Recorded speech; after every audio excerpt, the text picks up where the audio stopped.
राधे राधे। आप सबका मेरे चैनल में स्वागत है। आइए आज एक धार्मिक कहानी सुनते हैं। सही निर्णय लेना बहुत ज़रूरी होता है। यदि आप इस चैनल पर नए हैं तो प्लीज़ सब्सक्राइब कर लीजिए। चलिए सुनते हैं। सही निर्णय लेना कितना ज़रूरी है, आज की यह वीडियो आपको बताएगा। तो चलिए बिना समय गंवाए इस प्रेरक कथा की ओर बढ़ते हैं। बहुत समय पहले की बात है। एक छोटे से राज्य में एक संत रहा करते थे। सभी जगहों पर उनके ज्ञान के बहुत से चर्चे थे। उनके ज्ञान के चर्चे उस राज्य के निकट के सभी राज्यों में होता था। उनके पास लोग दूर दूर से आते थे ताकि अपनी समस्याओं का समाधान कर सकें। उस संत के पास कोई कैसी भी कठिन समस्या लेकर क्यों न आए, वह समस्या का समाधान जरूर करते थे। जब भी कोई व्यक्ति अपनी समस्या लेकर उनके पास जाता, वह उस समस्या को बड़े ही ध्यान से सुनते और उसी में लीन हो जाते। कई लोग उनके बारे में यह सोचते थे, उनके पास कोई चमत्कारी शक्तियां हैं, तो कोई कहता दिव्य दृष्टि है जिससे वह समाधान पूछते हैं और उसके बाद हमें बताते हैं। एक बार एक व्यक्ति ने उनसे यह पूछ ही लिया, क्या आपके पास कोई अद्भुत शक्तियां हैं, कोई दिव्य दृष्टि जिससे आप हमारी किसी भी समस्या का समाधान देख पाते हैं या फिर पूछकर बताते हैं।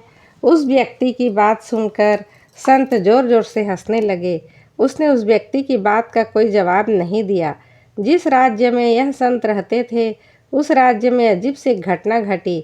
उसी गांव में एक बूढ़ी औरत रहा करती थी जो अपने पूरे घर में अकेले रहती थी। उसका इस दुनिया में कोई भी न था।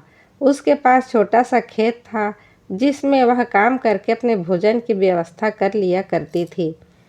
उस राज्य से होकर 4 मित्र अपने घर की ओर जा रहे थे। वे लोग अलग अलग गांव के रहने वाले थे, लेकिन एक साथ काम करने की वजह से मित्र बन गए थे।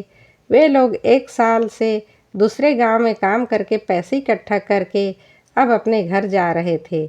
चारों मित्र पैदल ही यात्रा कर रहे थे।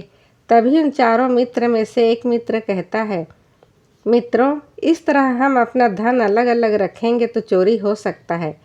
क्यों न हम अपना धन एक ही पोटली में रखें, जिससे हम सभी ध्यान दे सकेंगे और हमारा धन सुरक्षित रहेगा। जब हम अपने गांव के नज़दीक होकर अलग अलग होंगे तो वहां पर हम अपना अपना हिस्सा अलग अलग कर लेंगे। उन तीनों मित्रों में से उस युवक की बात मान ली और वे सभी मिलकर अपना धन एक ही पोटली में रख देते और वे सभी मिलकर अपने गांव की ओर आगे बढ़ते हैं। चलते चलते काफ़ी समय बीत चुका था। अब रात होने वाली थी। इतने में रात हो गई। हम इतनी रात में सफ़र नहीं कर सकते। हमारी आपसे विनती है, आप हमें एक रात यहाँ ठहरने की अनुमति दें। सुबह होते हम लोग बहुत सोच विचार करने के बाद चले जाएंगे। तो बूढ़ी औरत सोच विचार करने के बाद कहती है, तुम सभी आज रात के लिए यहाँ पर रुक सकते हो। बूढ़ी औरत ने सबके लिए खाना बनाया और उन्हें पेट भरकर खाना खिलाया। इसके बाद उन मित्रों ने धन की पोटली उस बूढ़ी औरत के हाथ में थमा दी और कहा, माता जी, इस पोटली में हमारी साल भर की कमाई है। हमने अब तक का सब धन इसमें रखा है और अब हम इसे आपको सौंप रहे हैं, क्योंकि यह हमारे से अधिक आपके पास सुरक्षित रहेगा। हम बस इतना चाहते हैं, यदि हम चारों में से कोई एक व्यक्ति लेने आए तो आप इस पोटली को मत देना जब तक हम चारों एक साथ लेने ना आए। तब वह बूढ़ी औरत कहती है, ठीक है बेटा, जब तुम चारों एक साथ मेरे पास इस पोटली को लेने आओगे तभी इस पोटली को मैं दूंगी। वह धन की पोटली उस बूढ़ी औरत को देकर चारों मित्र बेफिक्र हो जाते हैं। अब उनका धन सुरक्षित है और वे लोग खाना खाकर गहरी नींद में सो जाते हैं। अगली सुबह जब चारों उठते हैं, वे लोग अपनी आगे की यात्रा करने की तैयारियां शुरू कर देते हैं। उन चारों दोस्तों में से एक दोस्त थोड़ा सा बदमाश था। वह अपने मित्रों से कहते हैं, भाइयों, इस बूढ़ी औरत ने हमारी रात भर खातिरदारी की है, हमें भोजन कराया है और इसकी मदद करना चाहिए। इन्होंने सोने के लिए अच्छी बिस्तर दिया है, रात को सर ढकने के लिए छत दी है और हमने अब तक उसके लिए कुछ नहीं किया है। वह बूढ़ी औरत अकेले ही खेतों में काम कर रही है। क्या हम सभी यहाँ से जाने से पहले बूढ़ी औरत की मदद नहीं कर सकते? उस बदमाश दोस्त ने मन ही मन यह योजना बना ली, वह किसी भी तरह से उस बुढ़िया से पोटली हासिल करके ही रहेगा। बाकी के तीनों मित्र उसकी बातों में आ जाते हैं और वे सभी मिलकर उस बुढ़िया की मदद करने अर्थात खेतों में काम करने के लिए चल पड़ते हैं। वे सभी मिलकर खेतों में काम कर ही रहे थे। काफ़ी देर काम करने के बाद वह बदमाश दोस्त अपने बाकी तीनों मित्रों से कहता है, मित्र, मुझे जोरों की प्यास लगी है, मैं ज़रा उस बूढ़ी औरत से पानी मांग कर लाता हूँ। वह बाकी मित्र भी अब काफ़ी थक चुके थे, उन्हों भी जोरों की प्यास लगी थी, इसलिए वह तीनों मित्र उसे वहाँ से जाने के लिए कह देते हैं और साथ में पानी लाने को कहते हैं। जैसे ही वह बदमाश दोस्त उस बूढ़ी औरत के पास पहुँचता है, वह उस बूढ़ी औरत से कहता है, माता जी, अब हम यहाँ से जा रहे हैं, कृपया करके हमारे धन की पोटली वापस दे दें। इस पर वह औरत कहती है, नहीं, जब तक तुम चारों एक साथ न हो तब तक मैं वह पोटली किसी को नहीं दे सकती। तुम्ही ने कहा था जब तक हम चारों एक साथ न हो तब तक यह पोटली किसी को नहीं देना। तभी वह बदमाश उन तीनों की तरफ इशारा करते हुए कहता है, ठीक है, तो बाकी के तीनों मित्रों से भी पूछ लेते हैं। बदमाश मित्र का इशारा जब उन तीनों मित्रों ने देखा तो इन तीनों ने सोचा कि हमारा मित्र हमारे लिए पानी लाना चाहता है, इसलिए वह हमसे आज्ञा मांग रहा है। तभी उन तीनों मित्रों ने इशारे में कहा, ठीक है, ले आओ।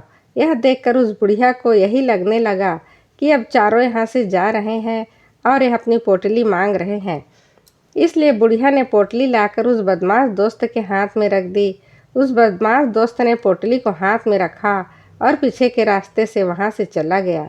बाकी के 3 मित्र कामों में व्यस्त रह गए। कुछ देर बाद जब वह खेतों में काम करके बुढ़िया के पास लौटते हैं और बुढ़िया से कहते हैं, माता जी, हमारा मित्र अभी पानी लेने के लिए यहाँ आया था, कहाँ गया? इस पर वह बुढ़िया कहती है, क्या वह पानी पीने आया था? पर वह तो कह रहा था हम चारों जा रहे हैं, कृपया करके हमारी धन की पोटली हमें थमा दें। तीनों बड़े हैरान होकर उस बुढ़िया से कहते हैं, माता जी, भला हमने कब कहा कि हम पोटली मांगे हैं? हमें तो प्यास लगी थी, हमने पानी के लिए इशारा किया था। तभी बूढ़ी औरत उन तीनों से कहती है, परंतु अब तो वह पोटली लेकर जा चुका है। तभी तीनों मित्र माथा पकड़कर रोने लगते हैं और सोचते हैं कि उसका सारा धन तो लूट गया। माता जी, उसने हमारा सारा कमाया हुआ धन था वह अकेले लेकर भाग चुका है। हमने तो आपको कहा था जब तक हम चारों एक साथ न आए तब तक आपको वह पोटली किसी को नहीं देनी है, फिर आपने ऐसा क्यों किया? इसमें तो सरासर आप ही की गलती है। हमने आपको उस पोटली की हिफाजत के लिए दिया था और आपने उसे एक ऐसे हाथ में दिया जिसने हमारा सारा धन लूट लिया। हम बर्दाश्त नहीं करेंगे, हम राजा के पास जाएंगे और राजा से आपकी शिकायत करेंगे, न्याय की मांग करेंगे। अब तो इस बात का फैसला राजा ही करेंगे। तीनों नौजवान क्रोधित होकर राजा के दरबार में पहुंच जाते हैं और अपनी सारी समस्या उस राजा को बता देते हैं। जब वह राजा उन तीनों नौजवानों की बातें ध्यानपूर्वक सुनता है तो वह तुरंत ही बुढ़िया को राज्य दरबार में पेश होने का आदेश दे देता है। राजा के आदेश पर सैनिक तुरंत उस बुढ़िया को राज दरबार में पेश करते हैं और राजा भरी दरबार में उस बुढ़िया को दोषी करार देते हैं और कहते हैं, तुम्हें वह पोटली उस अकेले व्यक्ति को नहीं देनी चाहिए थी। जब उन्होंने तुमसे कहा था कि जब तक चारों एक साथ उस पोटली को लेने न आए तब तक तुम्हें वह धन किसी को नहीं देना चाहिए। इसमें तुम्हारी गलती है और अब तुम्हें सजा भुगतना पड़ेगा। तुम्हें इनका धन लौटाना होगा। राजा का यह आदेश सुनकर बूढ़ी औरत फूट फूट कर रोने लगी और राजा से मदद की गुहार लगाती है और कहती है, हे राजन, मैं तो एक बूढ़ी औरत हूँ, अब मेरे पास इतना धन नहीं है। मेरे घर में कोई ऐसा नहीं है जो धन कमाता है। मेरे पास इतना धन नहीं है कि मैं लौटा सकूँ। मैं तो अकेली हूँ, बेसहारा हूँ। कृपा करके मुझ पर रहम करे। लेकिन राजा उस औरत की एक नहीं सुनता और वह औरत रोते हुए अपने घर की ओर जा रही थी। तभी उस बुढ़िया औरत को वही संत मिले जो बड़ी ही आसानी से किसी भी समस्या का समाधान करते थे।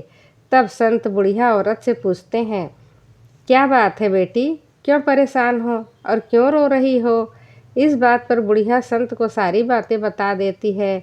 उसके बाद कहती है, हे महाराज, इसमें गलती तो मेरी ही है। उन्होंने तो कहा था जब तक हम चारों एक साथ ना आए तब तक पोटली किसी एक को मत देना, लेकिन मेरी बुद्धि भ्रष्ट हो गई थी जो मैंने पूरा धन किसी एक व्यक्ति को दे दिया और वह उनका सारा धन लेकर चला गया। लेकिन अब मुझे समझ में नहीं आ रहा है कि मैं इतना धन कहाँ से लाऊं और कैसे जुटाऊं। राजा ने अब तो आदेश भी दे दिया है, मुझे धन लौटाना पड़ेगा। अब मैं इसी संकट में हूँ, इतना सारा धन कहाँ से लाऊं। तब वह संत उस बूढ़ी औरत से कहते हैं, तुम रो मत, मैं कोई ना कोई रास्ता निकालता हूँ। इतना कहकर वह संत वहीं पर बैठ जाते हैं और कुछ देर के लिए आंखें बंद करके सोचते हैं और मौन रहकर समस्या का समाधान निकालते हैं। बहुत सोचने के बाद वे आंखें खोलते हैं और कहते हैं, बेटी, राजा का फैसला गलत है। तुमने जो किया उसमें तुम्हारी कोई गलती नहीं है। यह सुनकर बुढ़िया एकदम चुप सी हो गई और सोचने लगी, आखिर राजा का फैसला कैसे गलत हो सकता है। वह तो सबका न्याय करते हैं, तो मेरे साथ गलत कैसे कर सकते हैं। उस संत और बुढ़िया की बात आसपास खड़े सभी लोग सुन रहे थे। वे लोग भी अचरज में थे कि राजा का फैसला कैसे गलत हो सकता है। उनकी बातें सुन रहे वहाँ खड़े लोग बोले, राजा कैसे गलत हो सकते हैं, इस बुढ़िया ने ही गलती की है। चारों का धन एक को दे दिया, ऐसे में इस बुढ़िया को उनका धन तो लौटाना ही चाहिए। तभी वह संत उस बूढ़ी औरत से कहते हैं, जाओ और राज दरबार में कह दो आपका फैसला गलत है। पहले तो बुढ़िया इतनी हिम्मत ही नहीं जुटा पा रही थी कि वह भरे राज्य दरबार में जाकर यह कह सके कि आपका फैसला गलत है। फिर बुढ़िया ने राजा को सारी बातें बता देती है। उस बुढ़िया की बात सुनकर राजा बहुत क्रोधित हुआ और बुढ़िया से कहा, कौन है वह संत जिसने मेरे फैसले को गलत बताया है। क्या उन्हें लगता है मैंने सही निर्णय नहीं लिया है। मैं प्रतिदिन कई निर्णय लेता हूँ, लेकिन आज तक किसी ने नहीं कहा कि मेरा फैसला गलत है। फिर राजा ने कहा, ठीक है, फिर उस संत को बुलाओ और उन्हें न्याय करने देते हैं। अगर उस संत ने सही फैसला नहीं सुनाया तो मैं उन्हें फांसी की सज़ा दे दूंगा। राजा ने तुरंत अपने सैनिकों को आदेश दिया, जाओ और उस संत को लेकर आओ। यह बात सारे नगर में फैल गई। सभी यह जानने को उत्सुक थे कि आखिर यह संत कौन है जिसने राजा को कहा है कि उनका फैसला गलत है। अब यह खुद इसका न्याय करने आ रहे हैं। वे सैनिक कुछ देर बाद उस संत को लेकर राज्य दरबार में पहुँचे। राज्य दरबार में सभी लोग उपस्थित थे। उस संत को देखकर राजा कहता है, महाराज, आपको ऐसा क्यों लगता है। मैंने जो फैसला सुनाया है वह गलत है। इस बुढ़िया ने यह वादा किया था वह चारों लोगों की उपस्थिति में ही धन की पोटली देगी, लेकिन इसने सिर्फ एक ही व्यक्ति को धन की पोटली थमा दी। इसने अपना वादा तोड़ा है। इसे एक व्यक्ति को धन नहीं देना चाहिए। अब इसे बाकियों का धन लौटाना पड़ेगा। तो मेरा फैसला गलत कैसे हुआ। इस पर राजा कहता है, ठीक है, कहिए आप क्या कहना चाहते हैं। तब वह संत बड़ी विनम्रता से कहता है, राजन, जैसा कि वादा किया गया था कि पोटली इन चारों मित्रों की उपस्थिति में ही दी जाएगी, अभी यह यहाँ केवल 3 ही मौजूद है। चौथा कहाँ है। इनसे कहिए ये तीनों अपने चौथे मित्र को वापस लाएं, तभी इनका धन वापस किया जाएगा। वादा ऐसा ही किया गया था। जब तक चारों एक साथ ना हो तब तक धन वापस नहीं करना है। अगर यह बूढ़ी औरत धन लौटा देती है तो अपना वादा तोड़ देंगी। यह भी तो सही नहीं है। यदि आप चाहते हैं इनका धन वापस लौटाया जाए तो इनसे कहिए पहले जाएं और अपने मित्र को वापस लाएं। उस राज्य दरबार में बैठे सभी लोग इस फैसले को सुनकर बहुत खुश हुए। संत की हाँ में हाँ मिलाने लगे। सभी उस संत की समझदारी की तारीफ भी की। राजा ने उस संत के सामने सिर झुका लेता है और हाथ जोड़कर कहता है, हे महाराज, आपका यह फैसला इतना सही कैसे हो सकता है। आखिर यह बात मेरे दिमाग में क्यों नहीं आई। मैंने इस बात को लेकर सोचा नहीं, क्यों नहीं। तभी उस संत उस राजा से कहते हैं, हे राजन, आपके पास और भी कई काम होते हैं। आप दिन भर व्यस्त रहते हैं और आपको जल्दी में फैसले लेने पड़ते हैं। आपने इस मामले को सुना समझा, लेकिन इसे देखने में आप गलती कर गए। इसे आपने ऊपरी तौर पर देखा, लेकिन आपने इसकी गहराई तक जाने का प्रयास ही नहीं किया। आपने इस मामले को गहराई को देखा होता, समझा होता तो आप भी इस नतीजे पर आते। जब तक हम किसी मामले की गहराई तक नहीं जाते, तब तक हम उसका सही समाधान नहीं निकाल सकते। हम में अधिकांश लोग तो अपने फैसले केवल जल्दबाजी में लेना चाहते हैं, भले ही वह मामला कितना भी गंभीर क्यों न हो। हमें तो बस अपना हक चाहिए, हमारा नाम होना चाहिए, भले ही वह फैसला हमारे लिए नुकसानदायक क्यों न हो। तभी वह राजा उस संत से कहता है, महाराज, क्या आपके पास कोई दिव्य शक्तियाँ हैं? क्या आपके पास कोई ऐसी चमत्कारी शक्तियाँ हैं जिससे आप सवाल करते हैं और वह आपको उसका समाधान बताती है, जिसके कारण आप सही फैसला ले पाते हैं? इस बात पर संत मुस्कुराते हुए कहते हैं, हे राजन, यह सवाल हम में से अब तक कई लोगों ने पूछा है और हमने किसी को आज तक उत्तर नहीं दिया, लेकिन आप हमारे राज्य के राजा हैं, इसलिए हम आपके प्रश्न का उत्तर देते हैं। मेरे पास कोई भी ऐसी दिव्य चमत्कारी शक्तियाँ नहीं हैं। हर बात को केवल गहराई तक सोचता हूँ और विचार करता हूँ, और जब मैं विचार करता हूँ तब मेरे सामने कई सारे समाधान आते हैं। फिर मैं उन समाधान पर कई बार विचार करता हूँ, तब मैं दूसरों को समाधान देता हूँ। किसी एक इंसान का लिया हुआ गलत फैसला किसी इंसान का जीवन बर्बाद कर सकता है। एक लिया गया फैसला सही हुआ तो जीवन अच्छा हो सकता है और एक गलत फैसला जीवन को नरक बना सकता है। इसीलिए सभी छोटे बड़े निर्णय हमें मौन रहकर समझदारी से लेनी चाहिए। अगर आप मौन रहकर किसी भी निर्णय पर विचार करते हैं तो एक सही समाधान निकल कर सामने आता है। इस कथा से सीख मिलती है कि निर्णय लेने से पहले किसी भी समस्या को गहराई से समझें और विचार करें, बेहद ज़रूरी है। संत हमें सिखाते हैं कि सही निर्णय तक पहुंचने के लिए जल्दबाजी से बचना चाहिए और हर पहलू को ध्यान से देखना चाहिए। राजा, जो अक्सर सही न्याय करता था, इस मामले में समस्या की जड़ तक नहीं पहुंच पाया क्योंकि उसने जल्दबाजी की। संत ने यह भी स्पष्ट किया, उनके पास कोई दिव्य शक्ति नहीं थी, लेकिन वे हर समस्या का ध्यान और धैर्य से समझते थे, जिससे सही समाधान स्वाभाविक रूप से सामने आता था। एक गलत निर्णय किसी के जीवन को तबाह कर सकता है, जबकि एक सही निर्णय जीवन की सही दिशा में ले जाता है। इसलिए जीवन में छोटे या बड़े सभी निर्णय लेते समय धैर्य, विवेक और गहन सोच का महत्व है। आपको यह वीडियो कैसा लगा कमेंट करके बताएं और वीडियो को लाइक सब्सक्राइब ज़रूर कर दीजिए। आपका दिन शुभ हो, मंगलमय हो। आप सदा हंसते रहिए, मुस्कुराते रहिए। भगवान आपके ऊपर कृपा बनाए रखे। राधे राधे। धन्यवाद।